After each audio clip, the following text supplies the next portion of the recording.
Então, Johanne, é com Ó, você. tá bom. Meu nome é Johanne Costa. Eu queria agradecer, né, pelo convite. É sempre bom, né, retornar participar de eventos acadêmicos e pelo pessoal do Campus Mata Norte, porque é o lugar que eu me formei, né? Então, o bom filho a casa torna. Eu gosto muito de dizer isso, porque ali foi onde eu descobri, né, minha vocação pela geografia, meu amor pela geografia. E eu tenho um enorme prazer, sabe, de dizer que sou da Mata Norte. Tenho muito orgulho, então se orgulhem também, porque a gente tem uma universidade maravilhosa. Eu sou formada, licenciada, comecei o bacharel também, pela UFPE, tenho mestrado em geografia, e estou fazendo agora doutorado, né, também em geografia na UFPE. A minha experiência, né, sempre foi com mobilidade e transporte. Meu mestrado foi em transportes, meu doutorado vai ser com foco em transporte também, sempre voltado para o lado social. No meu mestrado eu estudei, né, a importância... Gente, desculpa, aqui eu estou num lugar onde tem galinhas, então provavelmente vai fazer parte das nossas discussões algumas cacarejados, tá? Então não se assustem se vocês ouvirem as galinhas no fundo, tá? E o meu foco sempre foi transportes. Eu vou explicar a vocês por quê, né, do transporte, porque o transporte é tão importante e como a gente pode, né, fazer uma análise sobre o urbano a partir do transporte, tá?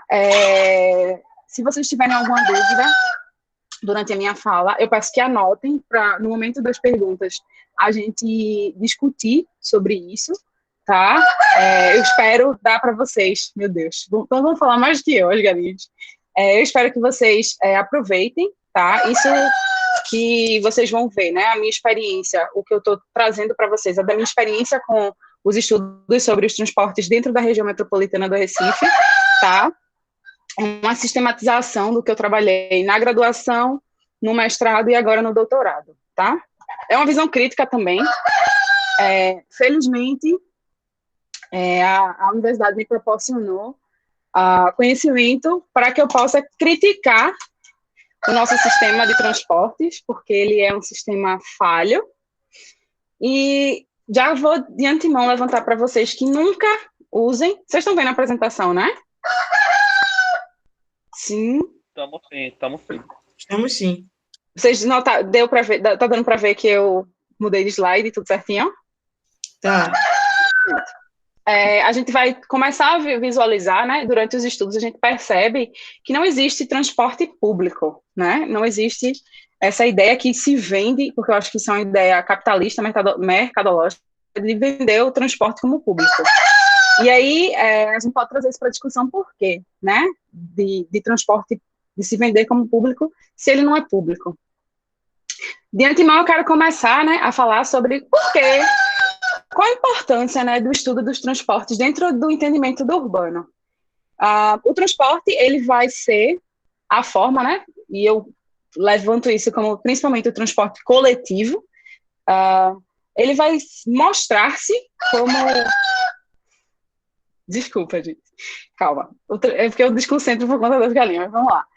O transporte coletivo, ele vai ser um dos motores, tanto de provedor, né, das transformações dentro do urbano, quanto também vai mostrar todos os processos que ocorrem dentro do urbano.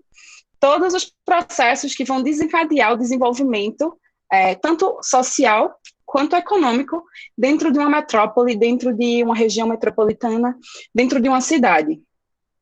Porque o transporte, ele vai demonstrar, né, os processos econômicos e sociais, e ao mesmo tempo ele vai ser agente transformador desse espaço urbano. Por isso que é tão importante a gente estudar o urbano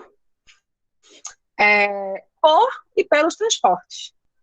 Porque o transporte, ele vai dar para a gente essa ideia do que a gente vem se processando, né? As trocas que se desencadeiam. E as desigualdades também, porque se existem transportes, que vão movimentar essas pessoas, a gente vai entender que vai haver uma produção desigual do espaço, e dentro dessa produção desigual do espaço, as pessoas vão precisar se locomover, porque não se tem acesso democrático às áreas de lazer, por exemplo, às áreas de moradia e de trabalho, e a gente vai precisar do transporte para se locomover. Então, o transporte ele vai mostrar como, dentro dessa sociedade desigual, como as pessoas se comportam, como a economia se comporta, como existe a reprodução social, tá? Por isso que é importante a gente entender, na minha perspectiva, entender o urbano a partir do transporte. E nessa história de entender o transporte e a dinâmica urbana, a gente tem que entender que o transporte coletivo ele tem uma fundamental importância. Por quê? Por conta da acessibilidade, mesmo não sendo acessível para todos, em comparação ao transporte particular, ele ainda é mais barato, e também pela quantidade de pessoas que fazem uso desse tipo de transporte. Então, ele, sim, é o protagonista, apesar de ainda registrarmos muito o transporte particular como fonte de locomoção, o transporte coletivo ainda assim é majoritariamente a forma que se usa para se locomover dentro da região metropolitana, majoritariamente. E por que eu trago transporte coletivo e não transporte público, como muitos dizem? Infelizmente, por questões capitalistas, se dizem o transporte como público para atrelar ao poder público a função de, além de regulamentar, de criar aparatos para que empresas privadas possam usufruir, né, na verdade, de um lucro, eu acredito que enfim, eles produzem trabalho, mas usufruir da desigualdade de produção do espaço e lucrar com esses movimentos, né? O transporte público deve ser público se todo mundo tem livre acesso. Essa faz parte da luta do passe livre. Tem muita gente que luta pelo transporte de livre acesso, mas o transporte a gente não tem, o transporte coletivo a gente não tem livre acesso. O transporte coletivo, ele é condicionado à compra de um bilhete, que apesar, né, de muitas pessoas acharem dele ser acessível, ele não é. Se a gente for encarar numa realidade, existem pessoas, na realidade hoje, existem pessoas que não conseguem pagar uma passagem para ir fazer uma entrevista de emprego, por exemplo. O transporte coletivo, ele não é democrático, porque inúmeras pessoas não têm condições de pagar R$3,20, não sei, R$3,45, num valor de passagem para se locomover dentro do espaço. E por isso que ele não é público, tá? Na minha fala, na fala das grandes empresas, inclusive na fala muito bonita do Grande Recife, né, do consórcio metropolitano do Grande Recife, que somos uma empresa público-privada com participação do governo e que o transporte é público, mas ele não é público. Se você condiciona o transporte a pagamento de uma tarifa, né, de um bilhete, esse transporte ele não é público, ele não é democrático, ele não é de livre acesso para todo mundo. E o que é que acontece, né? Por que a gente tem essa visão de transporte público e não de transporte coletivo? E isso é uma mudança epistemológica, porque a gente vê com o transporte privado o carro, só que o carro ele não é um transporte individual, você pode transportar mais de uma pessoa, o carro, a moto, a Kombi, e atrela, né, ao transporte com várias pessoas, com quantidade X de pessoas dentro de um ônibus, metrô, trem, como transporte público, quando na verdade não é, ele é coletivo pela quantidade de pessoas que ele agrega. E aí o transporte público surgia dessa dualidade entre transporte particular, que é o carro, o meu carro, o carro de quem tem carro, e o transporte das pessoas que dividem, né, esse espaço. E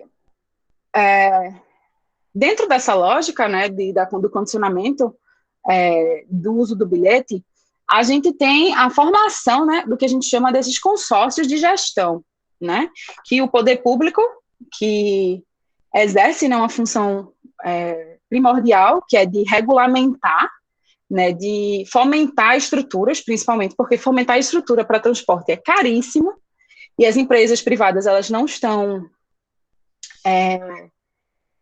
Não é que elas não estejam aptas, elas estão aptas, sim, mas elas não estão disponíveis, né, para esse tipo de investimento, elas não querem investir, porque é muito caro implantar um terminal, por exemplo, ou implantar uma estação de trem, estação de metrô. E o que é que ela faz, né? O Estado em si, e que vem sendo verificado o tempo todo, é o sucateamento, né, na verdade, do serviço público.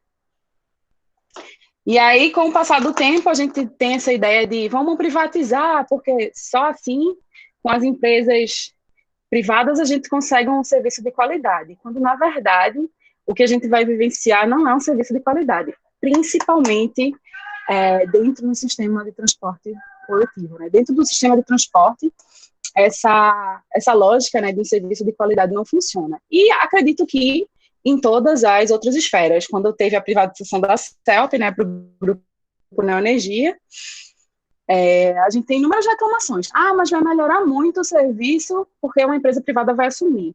Quando, na verdade, o que a gente tem é a mesma estrutura sucateada, preços elevados, e não tem satisfação do cliente e do usuário, tá? Então, dentro dessa lógica, né, o transporte coletivo ele vai ser dividido na gestão, né, pelo poder público, que tem de regulamentar, fornecer estrutura, e ele tem poder de decisão na gestão, tá? Mas, assim, o poder de decisão na gestão vai a favor das grandes empresas, dos grandes empresários, dos grandes empresários do ramo de transporte. Então, não é uma decisão tão favorável para a população. E para essas empresas, elas têm muito poder de decisão, porque tem muito dinheiro envolvido, determinar as rotas e tipo de serviço oferecido. Então, ela quem determina, não é o governo que vai determinar o tipo de rota. E esse tipo de rota é determinado por demanda, sim, por demanda, e lucro também, e pela manutenção desse sistema, né? As empresas, elas são responsáveis por essa manutenção. De que forma, né? Lucrando e mantendo os ônibus, trocando a frota, né? Fazendo a manutenção da frota, mas para poder publicar mais a parte mais cara do processo, né? Colocar à disposição e fornecer estruturas físicas, né? Mas basicamente seria o poder público, ela fornece as estruturas, os fixos, e o poder privado, com um menor poder, com menor investimento, né, é responsável pelos fluxos, né, dentro desse espaço urbano. Aqui eu trouxe para vocês como é que, antes do consórcio Grande Recife, é a gestão do sistema aéreo, né? Eles trazem tudo muito bonito, tudo muito charmoso. Eu sou um pouco crítica quando eu vejo esses tipos de dados, porque são dados que vão trazer realmente a reprodução desse ideal capitalista de simplesmente dizer que é tudo muito bonito porque é privado ou público-privado, mas o Estado ele é responsável mesmo pelo grosso, né, pela manutenção mais grossa disso tudo, e quem paga é a gente paga pela passagem, que é caríssima, e paga com os impostos para financiar esse tipo de atividade, né? Que eu sou a favor completamente do serviço de transporte público, em que todos têm livre acesso, mas isso aí já é uma história que a gente pode trazer para as discussões, tá? E como é que eles dividem, né, essa transição da MTU para o consórcio Grande Recife? Eles trazem, né, no site lá do Grande Recife, muito bonitinho, como a obtenção de financiamento muito difícil. O financiamento, na verdade, ele é o mesmo.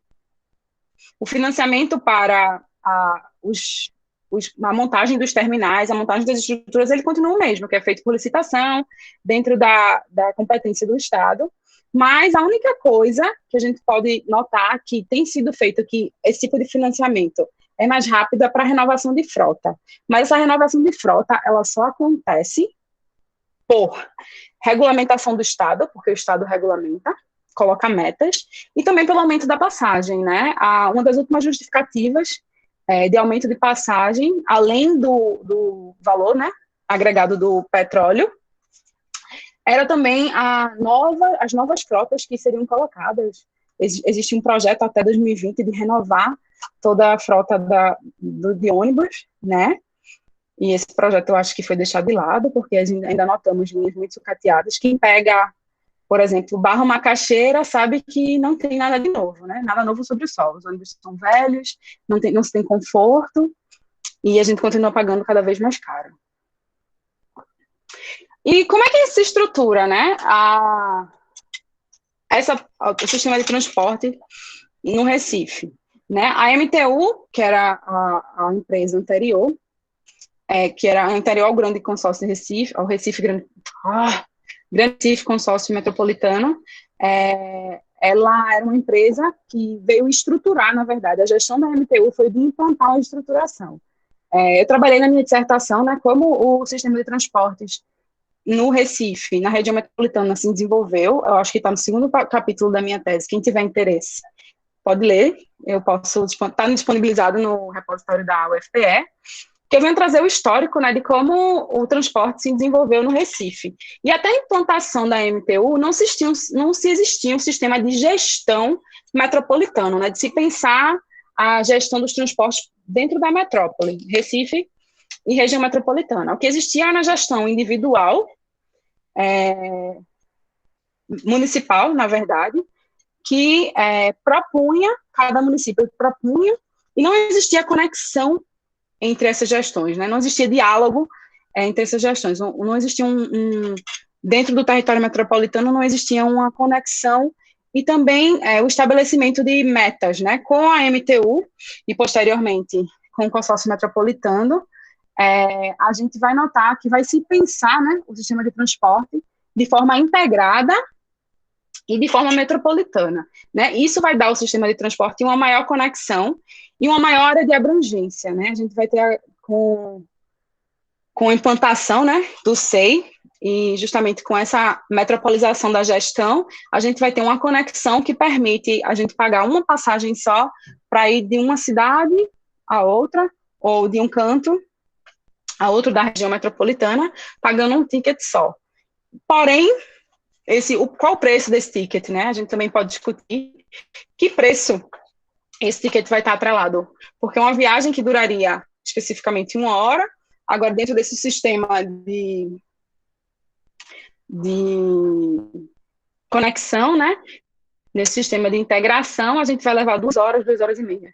E aí é nesse ponto em que a gente quer chegar quando a gente vai tratar, né, da pandemia, que por mais que exista uma vantagem dentro do sistema de transportes, né, por integração, a gente vai ver que esse sistema de integração ele vai permitir que existam aglomerações, numa época em que a aglomeração não é possível, e vai acabar que o sistema de transporte ele vai ser um grande vetor, né, de disseminação do Covid, né? Além dos outros vetores, ele vai ser um possível vetor de disseminação.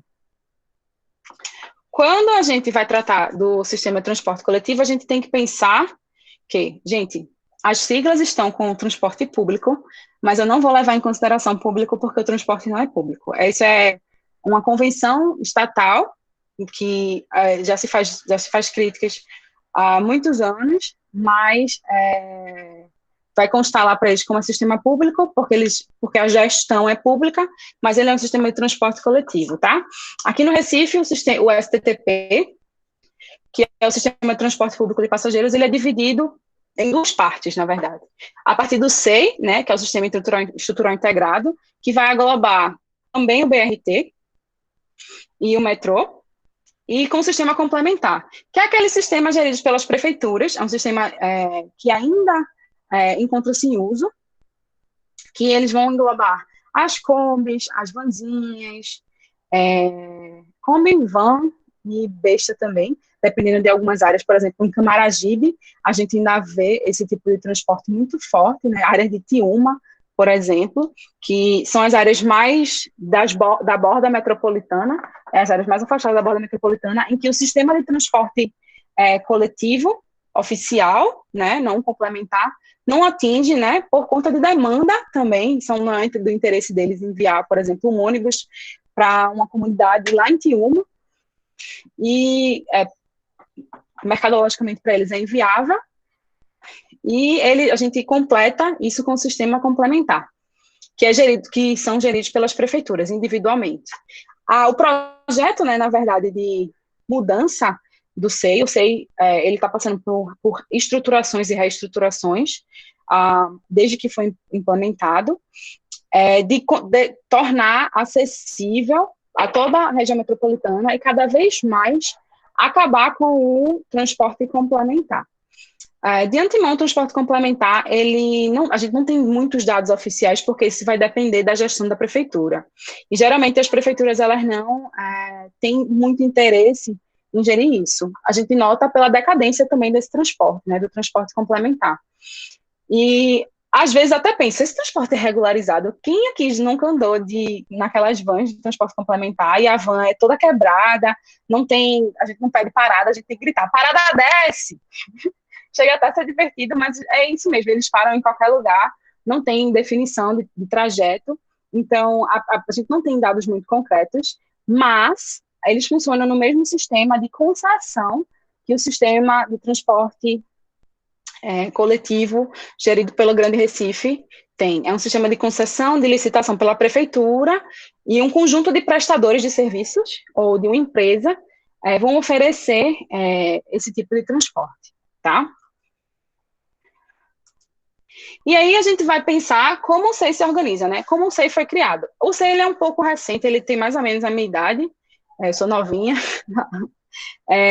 ele começou a funcionar em 94, e ele, na atualidade, ele corresponde para uma rede, né, de transportes que engloba não só as linhas de ônibus, mas o BRT, o metrô e tem a diesel, ou seja, ele é completamente integrado. As pessoas acham que o SEI é simplesmente o terminal de ônibus, que você vai de um terminal para outro.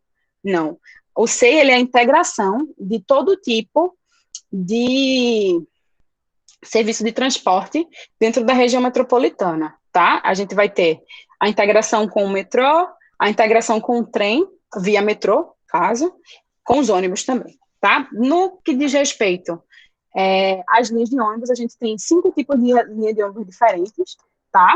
A linha de ônibus amarelinha, a gente chama dela de alimentadora, que é aquela linha de ônibus que ela sai da comunidade e leva as pessoas para o terminal integrado, para o TI, a gente chama de TI.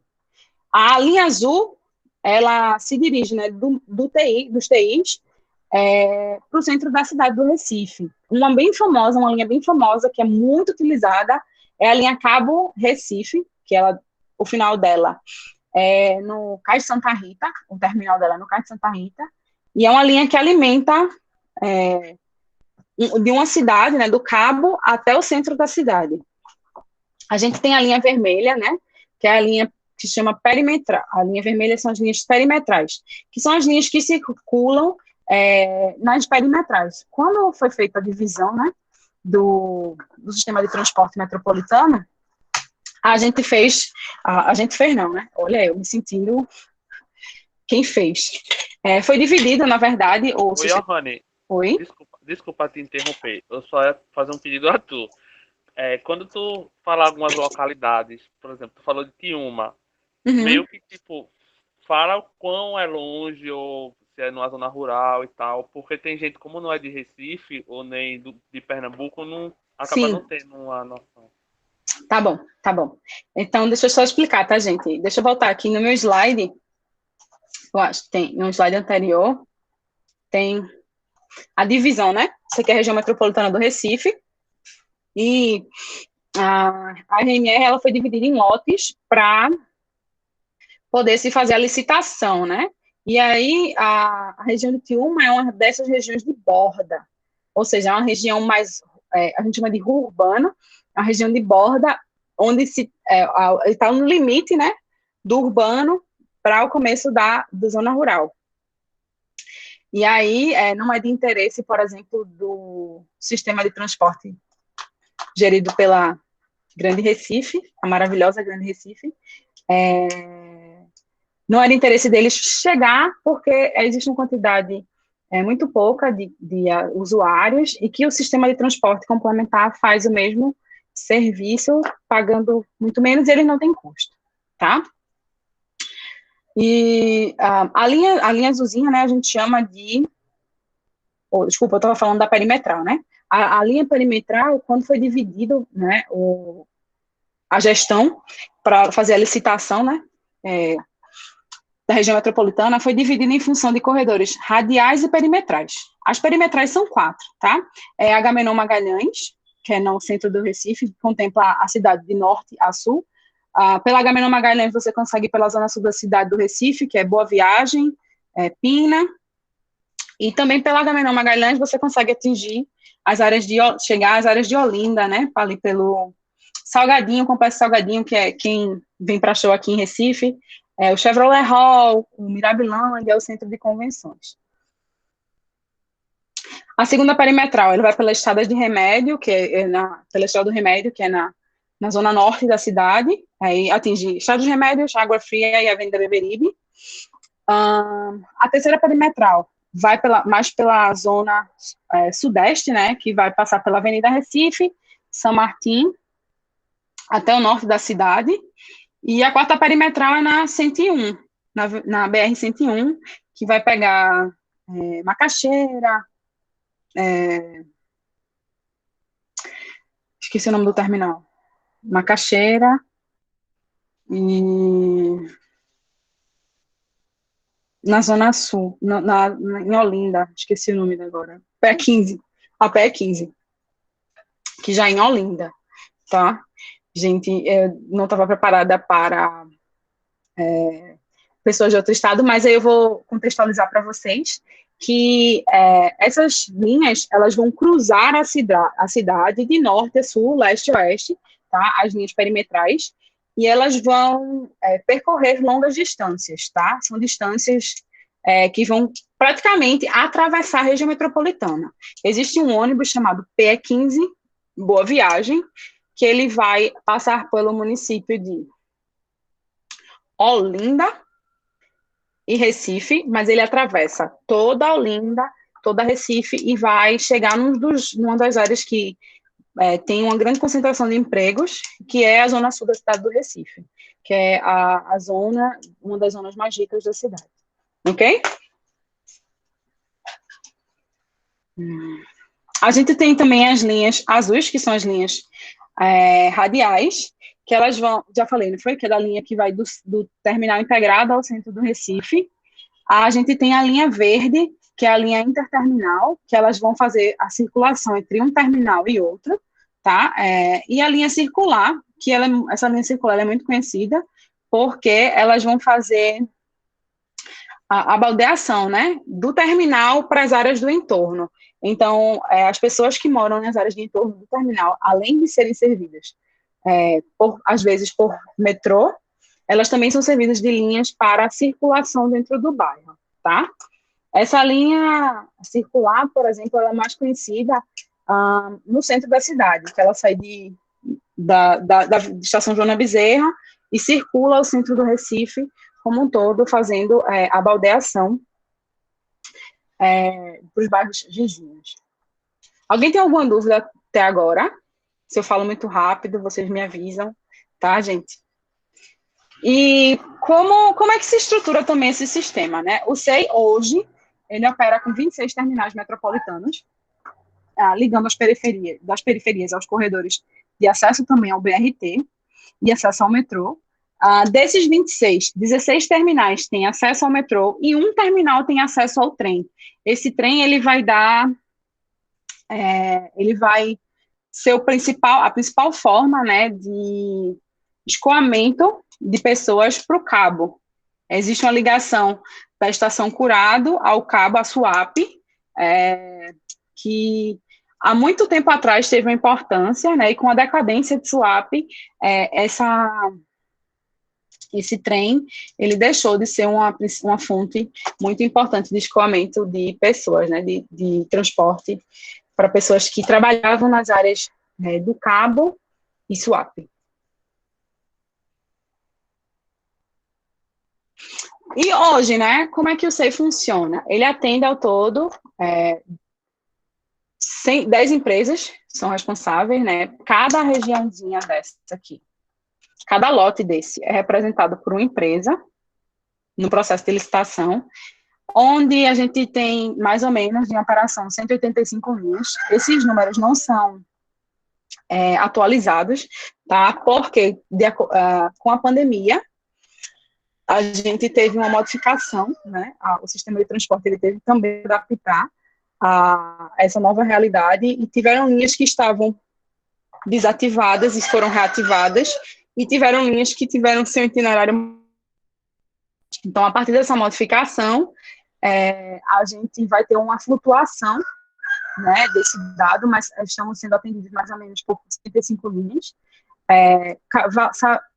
Vale salientar também que existem linhas que não fazem parte do sistema do SEI, tá?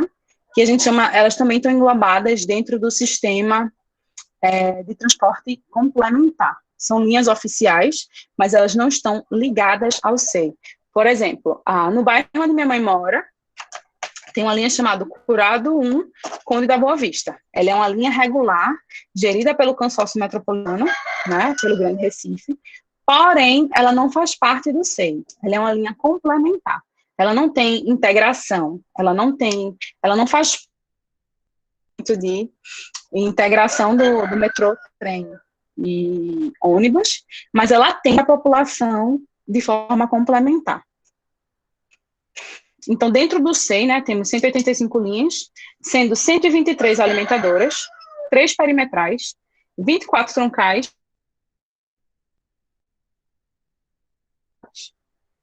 atendendo 10 dos 14 municípios da RMR, tá?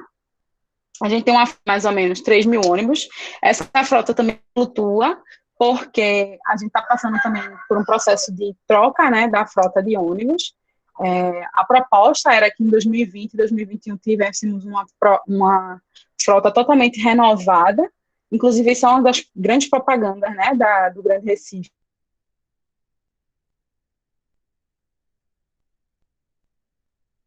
Essa frota, né, modificar essa frota para melhor atender os usuários.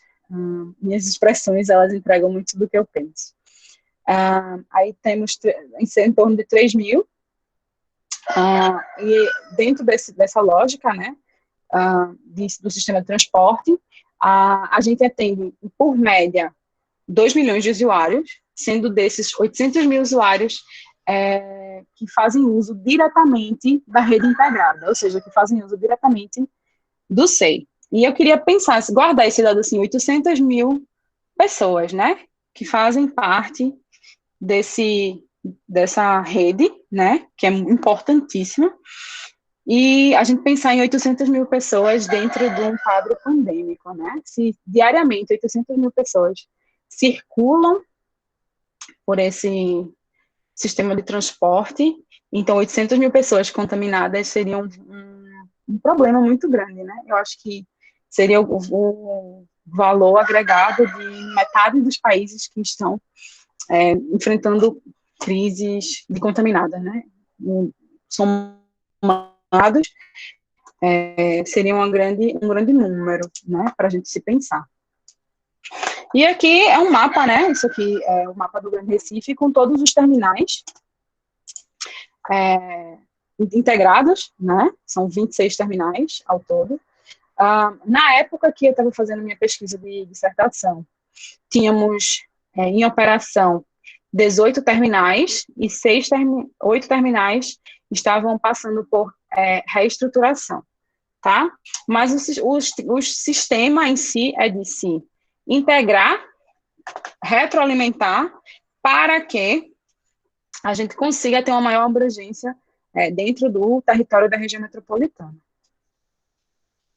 Aqui a gente está falando, né, não só do sistema, né, de transporte a partir do ônibus, mas também do transporte a partir dos trens, né, porque a gente chama de metrô, quando na verdade a gente tem trens, e aqui essas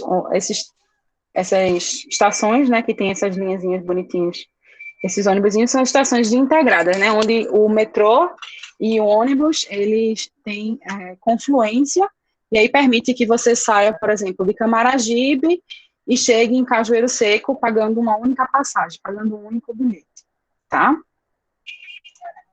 E aqui, especificamente, né, em Cajueiro Seco, a gente tem o trem que vai dar diretamente no Cabo, tá? No terminal do Cabo. O Cabo tem um terminal também, e esse trem se dirige para lá, uma forma mais rápida de você conseguir chegar no Cabo e evitar os grandes congestionamentos, por exemplo, da BR. E dentro desse contexto, né, como é que o transporte vai se comportar na pandemia? A gente verificou que, durante todo esse processo, apesar de estarmos de quarentena, o transporte coletivo ele passou por um processo de muita importância, de transformação muito grande e de readaptação também, porque ele continuou sendo um dos principais vetores de movimentação, né, de pessoas, inclusive quando no mês de maio, no dia 16 de maio, a Prefeitura do Recife, juntamente com o governo do estado e as cidades que fazem parte, mais 5 cidades que decretaram lockdown, o transporte coletivo ele se fez ainda mais importante, porque agora os carros particulares eles estavam sendo proibidos de circular. Só que o que a gente verifica, né, é que dentro do contexto pandêmico, as problemáticas que o usuário vivencia, né, durante o seu dia a dia, essa problemática ela se tornou ainda mais grave pelo fator pandêmico mesmo e pelo simples fato de que a gente não pode estar aglomerando, né, a gente não pode estar dentro de um espaço quente, um espaço pequeno, aglomerando-se e respirando, dividindo. Com certeza esse é o terminal do Barro, exatamente, esse é o terminal do Barro, tá, gente?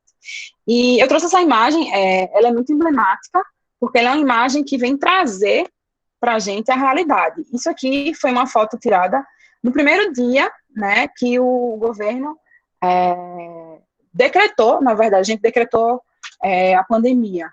No dia 15, decretaríamos que estaríamos de quarentena mais ou menos no dia 15 de março, e no dia 18 de março entramos em quarentena.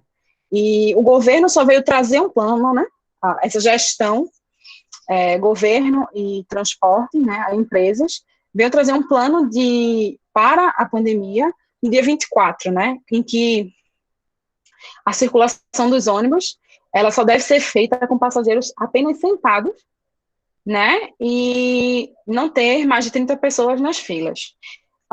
Eu não pude acompanhar de perto, né, por estar de quarentena, mas o que a gente pode verificar é que a imprensa tem batido muito, né, na tecla, tem comentado e tem discutido bastante a forma como a gente vem enxergando, né, a forma como a gente vem se comportando dentro dessa lógica onde não existe distanciamento social, nunca existiu, na verdade, nem nos dias sem pandemia, né, distanciamento social, não existiu, nunca existiu. A gente sempre sentado no ônibus, quem pega a Barra Macaxeira, quem já foi para a Universidade Federal, quem é de Recife, que pega ônibus nos terminais, sabe a loucura que é. É cômico, dá vontade de rir, realmente, porque eu sofri muito disso quando eu era estudante, quer dizer, quando eu era estudante, mas que eu não tinha recursos, né, para pegar um Uberzinho, para a gente evitar essas aglomerações, da gente sofrer, de ter briga por cadeira, e isso com o contexto da pandemia, isso se agrava ainda mais. Por quê, né? Porque em maio, na verdade, saiu um decreto mais rigoroso, que permitiu, né, que a frota fosse reduzida por conta da pandemia. Já existia uma redução desde o começo para evitar uma contaminação, inclusive inúmeros protestos de motoristas e cobradores cobrando das empresas condições de trabalho, porque não sentia condição de trabalho, não sentia máscara, não sentia luva para se trabalhar.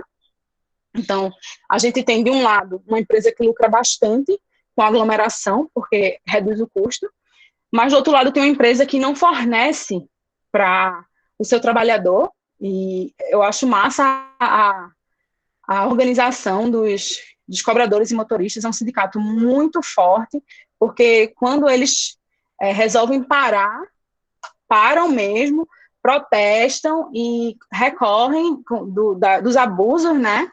É um sindicato muito organizado e a gente vivencia porque a cidade para, o transporte coletivo parou, a cidade para.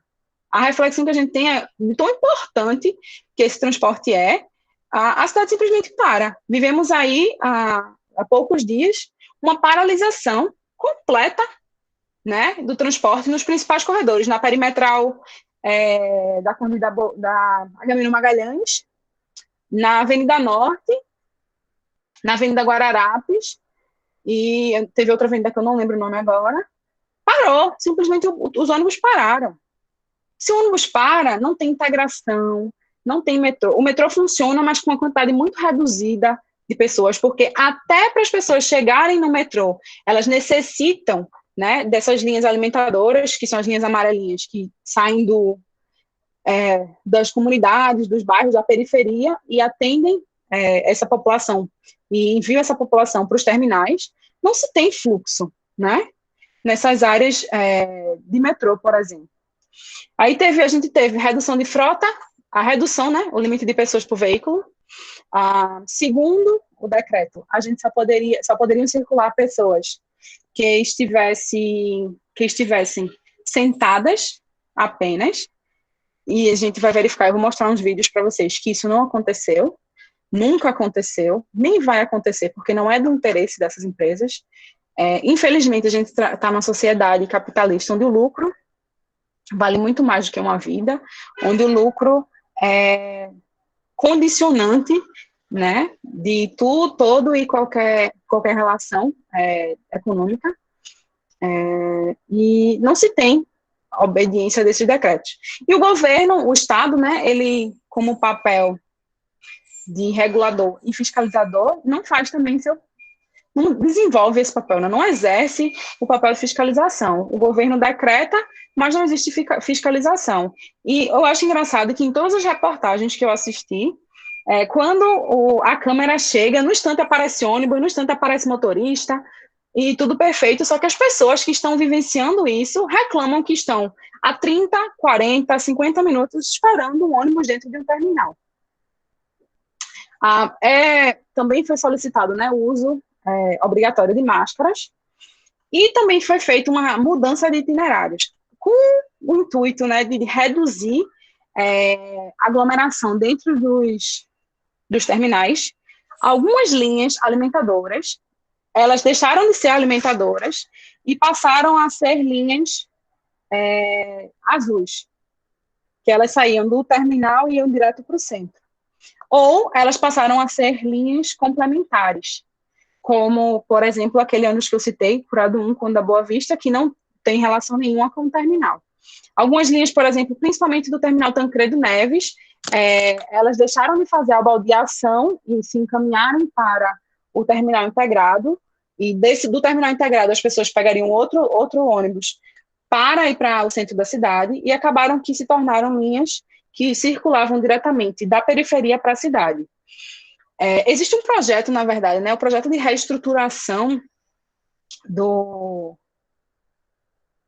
centro do Recife para diminuir a quantidade de carros e de ônibus também. Por isso que esse sistema, ele sempre vai de uma área mais abrangente e vai reduzindo a quantidade de ônibus, que isso alimenta a questão da mais-valia, né, da gente produzir mais-valia, mas também da redução de automóvel dentro do centro da cidade.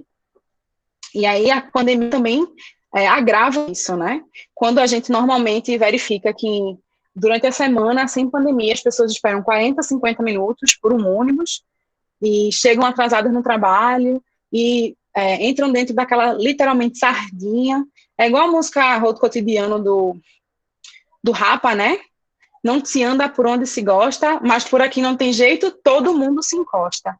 e ninguém se mexe, ninguém sabe para onde vai, porque não tem espaço, porque o trabalhador precisa chegar no seu trabalho, no horário correto, e se submete, a gente, infelizmente, quem não tem acesso a outro tipo de transporte, se submete a essa forma de transporte, porque é a única forma que você tem, que pode pagar para chegar no local que você deseja, né? No local de trabalho, no local de estudo. E também teve, né, uma questão importante da limpeza dos ônibus. Foi muito falado, né, da limpeza, mas como é que você consegue limpar um ônibus que a frota está reduzida, que atende milhões de pessoas, porque a quantidade de pessoas ela não diminuiu, diminuiu no momentos em que a pandemia não possibilitou a maioria das atividades funcionarem, mas com a flexibilização, essa quantidade de pessoas voltou ao fluxo normal e os ônibus ainda não voltaram aos fluxos normais. Estamos ainda trabalhando dentro desse sistema de redução de frota, redução de pessoas, e que a gente não verificou. Em momento algum da pandemia não foi verificado. Eu vou trazer para vocês momentos distintos, reportagens de momentos distintos, inclusive no momento que a gente teve em lockdown, em momento algum, a legislação, né, as medidas provisórias que o governo do estado enviou para as empresas foram obedecidas. Eles podem obedecer melhor a limpeza, uso de máscaras, mas a aglomeração em si continua. E a aglomeração diária, não é só da pandemia. Na pandemia, esse quadro se agravou ainda mais, o que pode contribuir para um aumento significativo dos casos, tá? O sistema de transporte, ele pode ser, sim, um vetor importantíssimo de contaminação. Ele é um vetor gigantesco de contaminação, porque dentro do transporte, uma pessoa contaminada dentro de um ambiente fechado pode contaminar todo mundo por um espirro ou uma mão suja, e alguém pegou naquele corrimão e pode transmitir para todo mundo que passou e pegou no corrimão. E é um vetor muito importante, né, de disseminação do vírus, né? Acaba que, ao invés de amenizar a situação, essa situação cada vez mais se torna mais grave. Aqui são fotos, né, de como os terminais se encontravam e se encontram atualmente, as pessoas com máscara. Esse aqui foi o primeiro dia, né, da quarentena, onde as pessoas, muitas coisas ainda não estavam funcionando, e aí as pessoas estavam indo trabalhar normalmente, porque o primeiro passo da quarentena, as escolas pararam de funcionar, depois vieram os comércios que foram fechados, e isso foi reduzindo gradativamente a quantidade de pessoas trabalhando, né, para depois a gente ter realmente o fechamento completo de todos os serviços, e gradual, e agora a retomada gradual desses serviços também. E aqui é uma foto mais atual, né, mais recente, do terminal, quando as pessoas estão na fila aguardando um ônibus. Que isso é o normal que a gente verifica todos os dias, né? E aqui eu vou trazer para vocês as reportagens, né? Urbana PE, que é a empresa que gere, né? A gente chama de Grande Recife Urbana PE, são consórcios, né? A Urbana PE pede para que o governo mude o poder, né, desse tipo de empresa, né? Chega na porta do governo: oi, governo, bom dia. Por favor, mude aí os horários de funcionamento dos estabelecimentos, porque eu não quero gastar mais, não quero ter mais gastos, né, com os meus custos, e aí eu peço para vocês, por favor, mudar os horários, porque eu não quero gastar. Aí as pessoas não vão circular, e é tudo isso mesmo e acabou. Só isso, eles fazem isso, tá? Pediram ao governo para mudarem, né, os horários de funcionamento dos serviços para que eles possam gastar menos. Isso aqui é atual, tá, gente? Do mês 8 de agosto, onde as pessoas não deveriam estar indo em pé nos ônibus. Tem um fiscal aqui da Grande Recife, 2 fiscais, mas as pessoas continuam indo em pé e aglomerando. A segunda reportagem é do mês 6, também tratando das filas que se formam nos terminais de ônibus sem distanciamento. Então, a gente passa 40 minutos em pé esperando por um ônibus, que deveria ir apenas com pessoas sentadas, mas por conta do aumento, né, do intervalo entre esses ônibus, as pessoas aglomeram e o sistema de transporte ele passa a ser um grande vetor de contaminação pelo coronavírus. Aqui também, no metrô, a mesma coisa. Com pontos de aglomeração, o metrô do Recife volta a operar em horário regular. Sempre ressaltando a aglomeração, né? E isso aqui foi do mês 9 agora, vídeo mostra a aglomeração em ônibus no Recife e cadeirante fica sem conseguir entrar. Ao mesmo formato de transporte, né, como se fosse boiada mesmo, de transporte de bois, de sardinha, o mesmo que a gente verifica durante os dias normais, a gente tem verificado na pandemia, e que isso é muito grave, muito. Nós temos uma estrutura de transporte que ela é ineficaz não, ela é ineficiente e ela não é de qualidade, porque ela é eficaz porque ela consegue espraiar, né, o seu atendimento para toda a região metropolitana, mas ela não é de qualidade porque as pessoas se aglomeram, as pessoas, além de se aglomerarem, as pessoas pagam um custo muito alto, que é a qualidade de vida. Quando estudava, eu saía de casa toda disposta para pegar o ônibus e ir para a faculdade, e estudar e trabalhar. E quando chegava no trabalho, eu já não tinha mais disposição para trabalhar, porque eu já estava morta, porque eu peguei 4 ônibus para chegar no meu local de trabalho, e todos os ônibus iam lotados, com um calor, e a gente sempre funcionando nesse sistema de sardinha, né? Eu chamo de sistema de sardinha de boiada. E aqui é uma pesquisa recente, que vem antes do coronavírus, né, a pesquisa. Se a gente sempre tem pesquisa de satisfação e também de destino, origem e destino, e a pesquisa que saiu recentemente, agora no mês 9, agora em setembro, traça o perfil e se tem como maior queixa o tempo de espera. Então, isso não é um cenário que a gente vivencia na pandemia, porque reduzimos a frota de ônibus. Isso é um cenário, na verdade, que a gente vivencia durante o dia a dia, né, que as pessoas vivenciam durante o dia a dia delas, de trabalho, de deslocamento de trabalho, de deslocamento para estudo, né, para desenvolver, se reproduzir socialmente na sociedade capitalista. E aí eu queria trazer para vocês, né, quais são as lições que a gente toma diante disso, né? Que o nosso sistema de transporte, ele é falho, assim, péssimo, de péssima qualidade, a gente não consegue atender com eficiência as pessoas, a gente não consegue atender com qualidade, porque a gente reproduz o sistema capitalista, né, de aglomeração, e é aglomeração mesmo por conta do lucro, porque quanto mais eu aglomero dentro do ônibus, menor vai ser meu custo, entre aspas, né, porque a gente tem um custo maior com manutenção, a gente tem um custo maior com gasto de combustível, quanto mais pesado o ônibus, mais combustível ele vai gastar. Porém, se for comparar entre ter 2 ônibus funcionando e um ônibus só abarrotado, para eles, isso é muito mais lucrativo. Então, a gente vai ver que a pandemia ela vai ainda mais ressaltar, né, esse sistema ineficiente de gestão público-privada.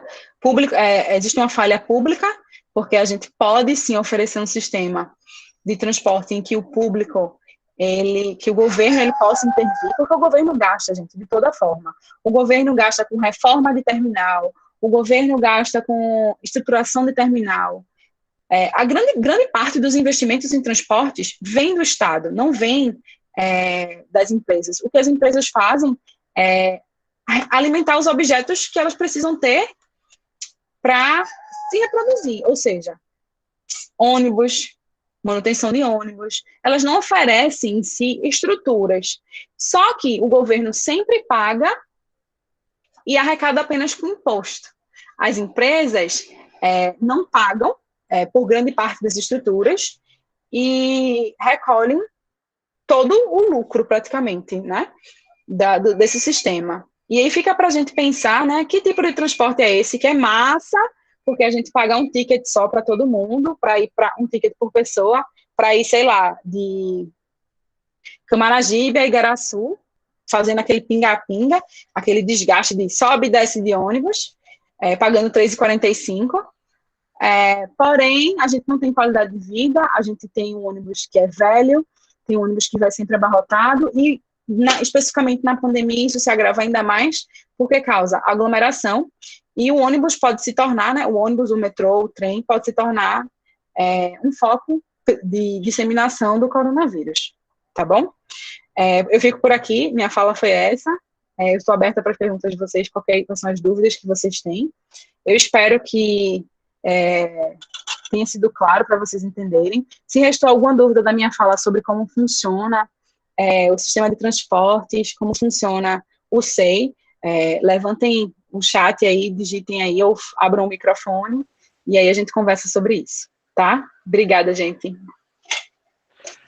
Obrigado, Johanny, pela palestra maravilhosa. Eu tinha algumas dúvidas, eu anotei aqui enquanto tu estava falando. Algumas tu respondeu posteriormente, e outras eu salvei aqui.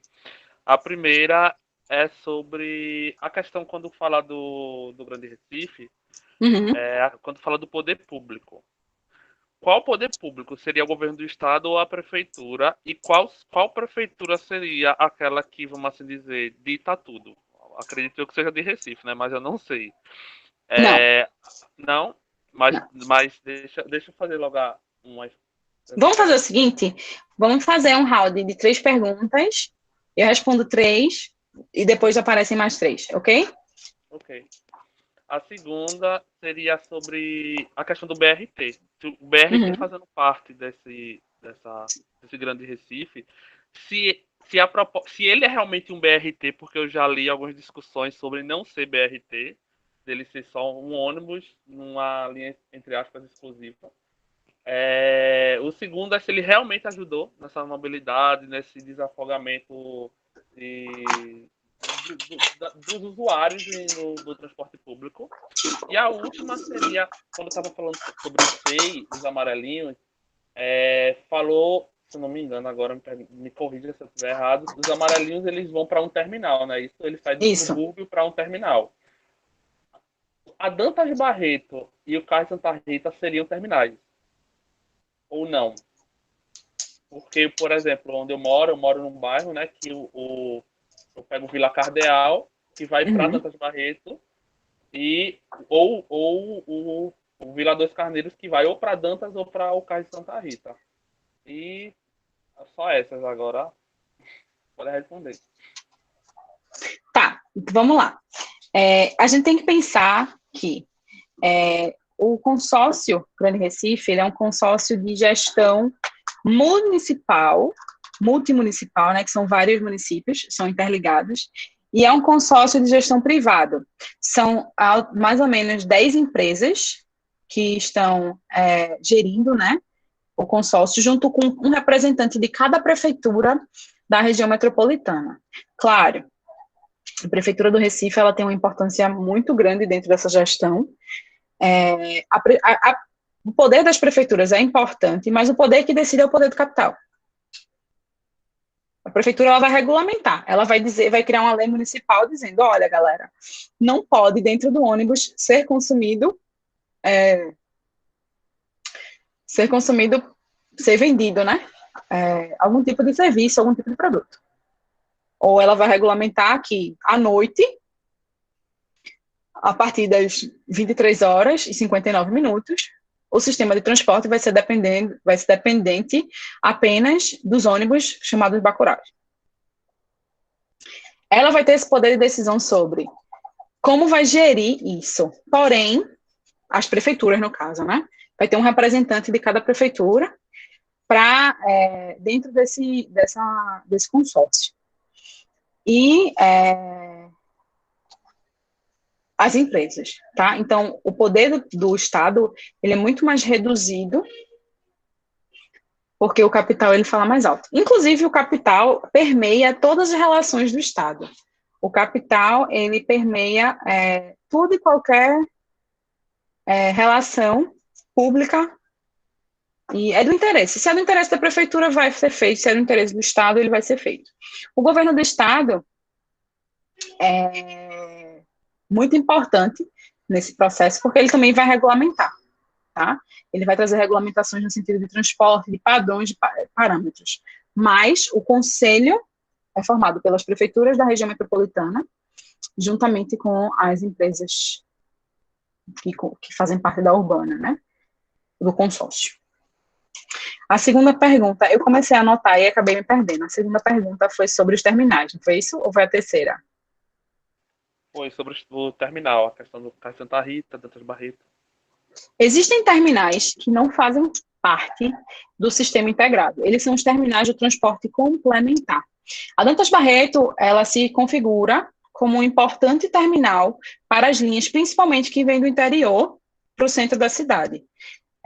O TIP, ele faz muito mais, ele faz esse papel também, né, que é um terminal integrado, que vem das linhas, né, que vem do Sertão, do Agreste, mas ele não se encontra dentro do SEI, porque é um terminal que tem também saída de ônibus, que eles estão na borda metropolitana, saída de ônibus das periferias, mas o terminal de Cais Santa Rita e o terminal da Dantas Barreto servem muito mais como terminais das linhas complementares do que terminal de SEI, tá? São dois tipos diferentes.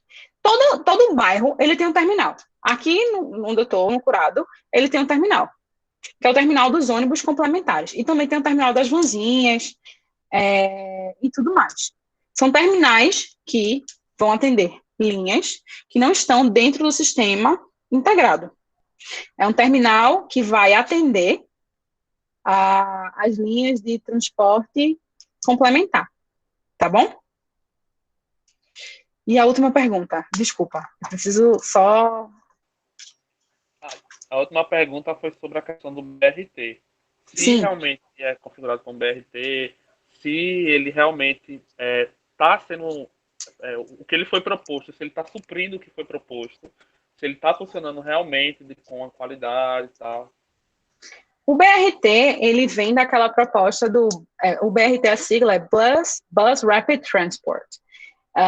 E ele parcialmente funciona, tá? Ele não atende à demanda do que ele realmente deveria ser. O BRT, ele surge, né, da ideia de corredores exclusivos de ônibus e não tem tráfego misto. O que acontece no Recife, em muitas cidades, mas principalmente aqui no Recife, em Curitiba funciona, em São Paulo está funcionando, no Rio funciona, mas aqui a gente tem um problema seríssimo que é o tráfego misto, principalmente nas áreas mais centrais. A gente verifica que está tendo uma mudança ali no Derby, Conde da Boa Vista, dos carros, né, terem um lado, os ônibus do outro, que eu estou até confusa, ainda para mim não fez muito sentido, mas houve uma mudança no trânsito com a finalidade, né, de diminuir essa questão do tráfego misto.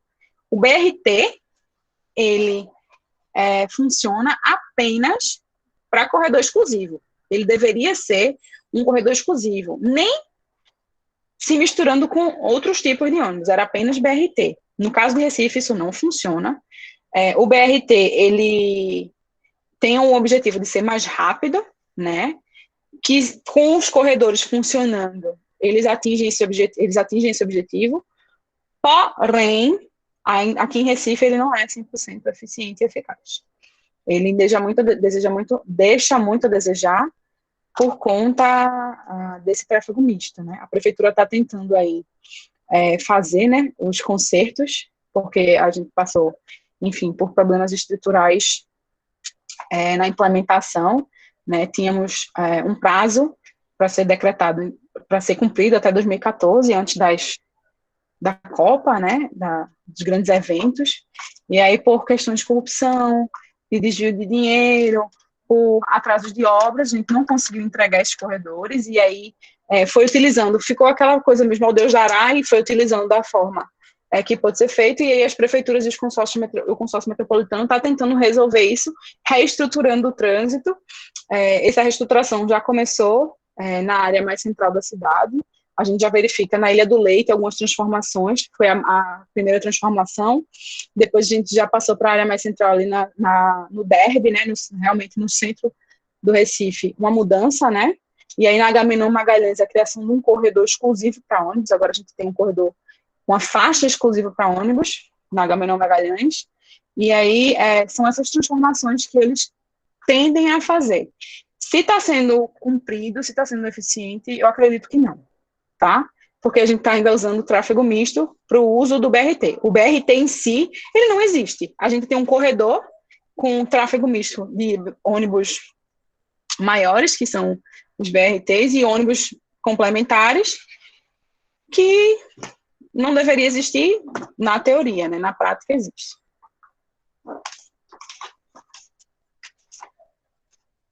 Ok? Respondido? Respondido. Pessoal, alguém mais quer fazer alguma pergunta, algum comentário? Quem quiser fazer pelo chat também pode fazer. Quem não, pode ligar o microfone sem problema nenhum. Professora, Olá, quem fala? deixa eu ligar a câmera aqui. Gabriela. Oi, Gabriela. Eu sou do curso de matemática da Mata Norte, né? E, assim, a gente pensa que não tem nada a ver, né? Mas tem a ver quando a gente é estudante e a gente faz parte, né? A gente estuda sobre e a gente faz parte dessa forma de organização do transporte. Então, eu sou do movimento Passe Livre e eu achei muito interessante quando você colocou, por várias vezes, que é uma questão capitalista, né, e que bate direto numa questão de classe. Há um tempo atrás, ainda na quarentena, a gente fez uma formação aberta, acho que tu conhece o livro, Mulher e Mobilidade Urbana, uma perspectiva de classe. Retratos da mobilidade de mulheres da comunidade do Coque, em Recife, da Maria Amanda, né? E aí, quem quiser depois eu posso mandar, né? Eu posso deixar o link do negócio aqui no chat.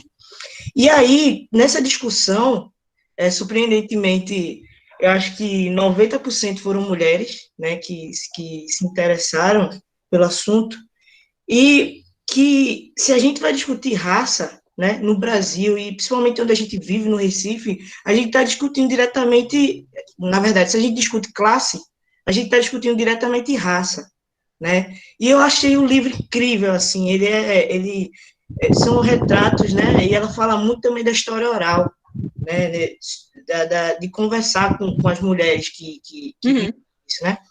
Então, não é bem uma pergunta objetiva, assim, é uma opinião que eu queria saber. Tem como a gente, as formas, né? E tem como, primeira pergunta, e segundo, as formas que a gente vai reivindicar um transporte, mesmo que não seja público de verdade, né? Que seja gratuito de verdade, mas uma forma que a gente vai reivindicar e vai lutar e vai informar a população para que a população enxergue que esse direito a gente tem, né? Não é um direito não é um favor que a gente tá fazendo, né? Que a gente está recebendo. Então, assim, o que é que tu acha que, na tua visão de estudo durante esse tempo todo, né, de pesquisa, como vai ser as formas de lidar com isso, de reivindicação, assim. Reivindicar, né? Vamos fazer as 3 perguntas e aí já eu te respondo, tá? Tá bom. Quem tem mais? Alguém mais tem pergunta?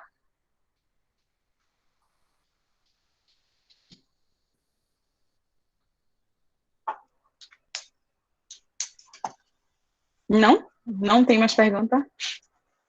Nenhuma?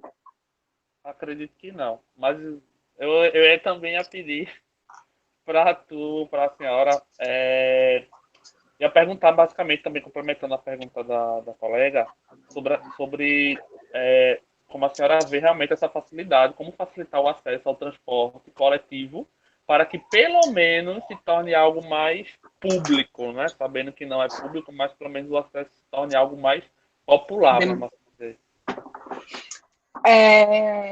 Sendo bem pragmática, eu sou muito da luta, eu acredito muito da gente lutar, mas aos poucos, assim, da minha experiência, tá? Eu vou perdendo um pouco da minha esperança, porque cada vez mais o capital, ele se supera, ele engole, né, cada vez mais o que a gente luta contra, e ele se torna cada vez maior, né? E ele se reproduz, ele se reinventa com muita facilidade. Eu acredito que democratização do transporte coletivo, a gente está muito longe disso acontecer. O que eu acredito é que cada vez mais o Estado pode intervir e pode tornar mais democrático, tá? Fornecendo, por exemplo, para estudantes passagem, como tem sido feito, né? A liberação do passe livre para os estudantes de escola pública, para as pessoas que não têm acesso, mas eu acho que a gente pode democratizar também o transporte com ciclovia, né, ciclofaixa, porque ciclofaixa ela vai atender uma elite no final de semana que tira o ciclismo como um modo de esparecer, um modo de diversão, mas a implementação de ciclofaixas durante o dia útil, né, porque a gente tem ciclofaixa, a gente tem verificado que a prefeitura, né, nas transformações da cidade tem incluído ciclofaixa, mas está lá a placa, só é ciclofaixa de dia de domingo, das 8 da manhã às 2 da tarde. Eu acredito que a gente não vai ter essa democratização do transporte, ele ser público. Eu não vejo isso como uma perspectiva que vai acontecer, mas a gente está aí para lutar, né? A gente pode reivindicar, porque a gente tem direito de ir e vir, né? Assegurado, direito de ir e vir, mas a gente tem empresas que estão há anos, há 60, 50 anos, trabalhando e lucrando com isso. Para tirar dessas empresas poder vai ser muito difícil, ou quase impossível, para ser bem sincera, mas o que eu acredito é que possa haver cada vez mais a intervenção do Estado com o intuito de baratear realmente esse transporte, com o intuito de proporcionar, por exemplo, outras rotas de transporte, né? A gente tem um sistema de transporte coletivo mais eficiente, mas, ao mesmo tempo, a gente tem como alternativa uma ciclovia, o uso de ciclovias. Existem inúmeros projetos, inúmeras discussões, só que também não é, às vezes, né, o que me parece, não é do poder, né, desculpa, não é da intenção do Estado realmente de tornar isso um projeto concreto.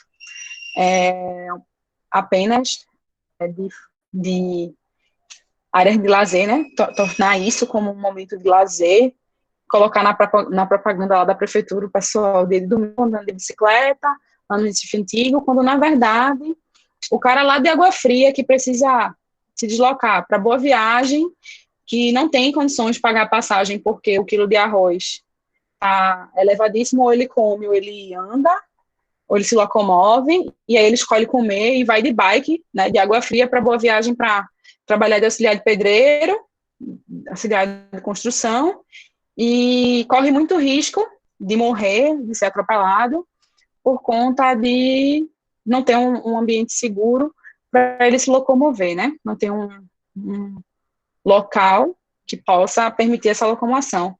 Porque é também, né, do capital, assim, eu acho ele bem cruel, porque impede, né, que a gente tenha acesso até a lazer, inclusive. As pessoas que não podem se locomover para ir para um espaço público de lazer, como uma pessoa sair do Pina para o Dona Lindu, de Uber, de ônibus, as pessoas não têm condições. Tem muita gente que não tem condições de ter acesso, e a gente não tem acesso à cidade. A gente não tem uma democracia, né, um uso democrático da cidade. O espaço está ali, público, de uso para qualquer pessoa, gratuito, com atividades culturais, mas tem gente que não consegue chegar naquele espaço porque não tem como se locomover, não tem como ir para ocupar esse espaço por conta da falta de grana para locomoção. O que eu acredito que possa acontecer é a democratização né? Existiam tentativas, né, de baratear o custo da passagem, por exemplo, aos domingos a passagem ser metade do preço, se você pagar em dinheiro,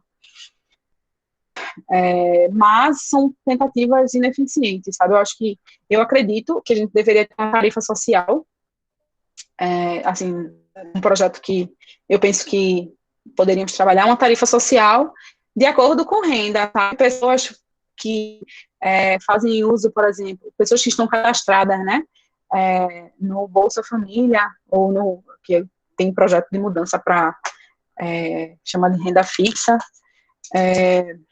a renda mínima, né, pessoas que estão nesses cadastros serem atendidas de maneira mais eficiente, né, com uma redução, né, do valor da passagem, ou até mesmo com o passe livre, para proporcionar para essa população acesso a emprego, acesso a democrático da cidade, né, acesso a áreas de lazer, mas falta aí político e governança, na verdade, para que isso aconteça. Eu tenho só uma última pergunta, Johanna, acredito eu que não, se alguém quiser também perguntar, agora o momento, né, se a gente encerrar. A senhora acredita na privatização do nosso metrô? A senhora acredita que vai chegar no ponto de uma privatização? Ou a senhora acredita que o Estado de Pernambuco vai tentar salvar, bem entre aspas, né, esse metrô, tornando ele estadual ao invés de federal? A senhora tem alguma perspectiva de ideia sobre em relação a isso?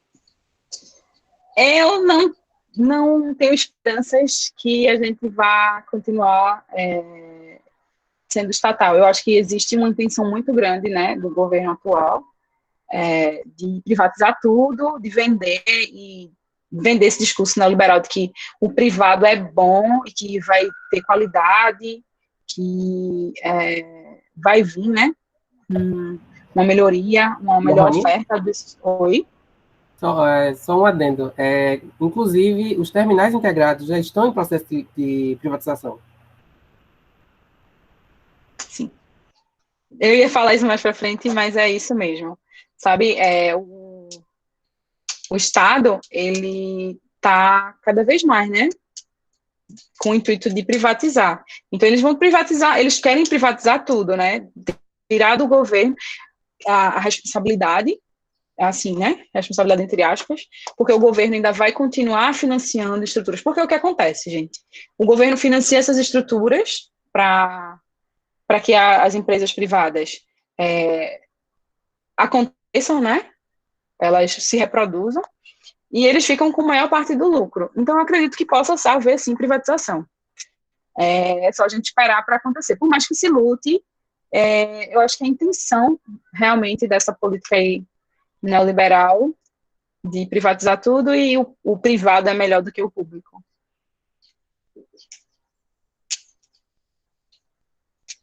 Mais alguém, pessoal, quer fazer algum comentário, alguma pergunta? Se não, vamos encerrar aqui hoje nossa palestra, né? A nossa semana. Eu agradeço, Johanny, profundamente por ter aceitado a participação no evento. Aqui para lembrar, tá, gente, que ainda tem mais 3 semanas de evento. Na semana que vem vai ser na terça-feira, porém, como o palestrante ele fala espanhol, é bom algumas pessoas terem pelo menos entender alguma coisa, ter uma compreensão mínima de espanhol. Já solicitei para ele falar devagar, etc. E temos, inclusive, na quinta-feira, também na semana que vem, com o professor Jason, também, que inclusive está presente aqui na palestra. Vamos ter a palestra com ele, maravilhoso também. E é isso, Johanna, eu deixo a última fala para você, para a senhora, desculpa. E agradeço profundamente a participação. Realmente fico muito feliz que eu acabo me espelhando quando eu vejo uma colega de universidade, vamos assim dizer, chegar onde chegou, e eu fico muito feliz porque é onde eu e a maioria dos meus colegas queremos chegar também. Então agradeço profundamente por toda a participação e por toda a fala, e deixo agora a falar com a senhora. Eu quero agradecer pelo convite, pela confiança no trabalho, né? Eu gosto muito de participar dos eventos da Mata Norte. Eu sou fãzona da faculdade. Inclusive, eu sonho em trabalhar, né, na universidade, que chegue essa hora. Mas eu queria muito agradecer. Eu queria agradecer também a disponibilidade de vocês para ouvirem, né? A minha fala ela foi muito crítica com relação a esse tipo, né, de modelo que é implementado, né? Eu fui muito crítica com as empresas, porque cada vez mais a gente vê o massacre da população, a gente vê o massacre do trabalhador, seja no ambiente de trabalho, né? Cada vez mais as relações de trabalho deterioradas, quanto também no sistema de transporte, né?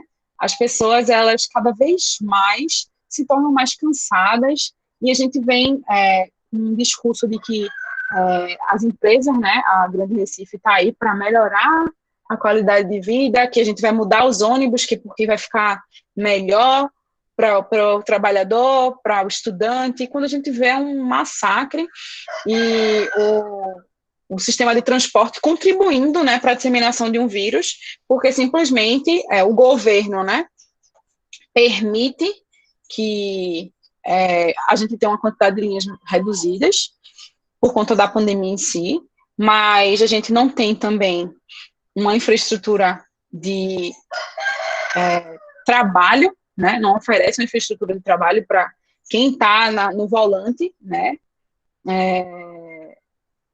Trabalhar com segurança, né? Com biossegurança, não permite que a gente vá para o trabalho da maneira que a lei diz, que não pode ninguém em pé, não pode haver aglomeração, mas que a gente verifica cada vez mais esse enxugamento do sistema, né, para cada vez mais as pessoas lucrarem, né, poucas pessoas lucrarem com o sacrifício de muitos, né.